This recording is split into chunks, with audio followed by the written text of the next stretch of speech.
Namibia, being a semi-arid country, remains vulnerable to impacts of climate change, and government has diverted all efforts to assist the affected communities. The two projects funded through the Green Climate Fund include creating climate change resilient livelihoods through community-based natural resource management.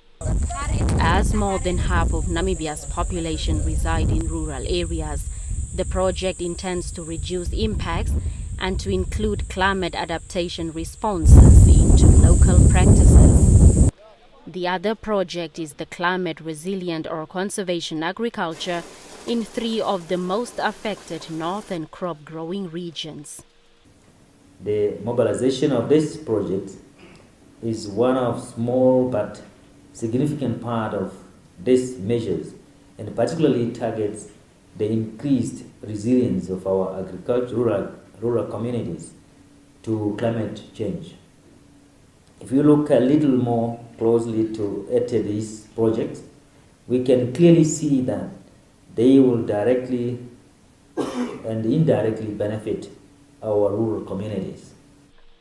The projects will be implemented in the Kavango East and West as well as the Zambezi regions, and up to 21,000 small-scale farmers will be trained on how to improve their yields. Agriculture Minister John Mutorwa warns that no time should be wasted in the implementation, and a steering committee has already been set up. Sometimes either we take too long, sometimes we don't exhibit the vigor and the energy to do what we are supposed to do in good time. I would like, therefore, to call upon my colleagues, the implementers, the experts in the ministry, from both directorates and including our stakeholders with whom we work, the NGOs, representatives, and the farmers, to ensure that we do what we are saying we must do. That is absolutely important, and time is of essence. We wanted to demonstrate that a lot of these funds are funds that are not supposedly only just doing big projects with big institutions and big private sector, but that the project can have an impact on the ground with communities and that.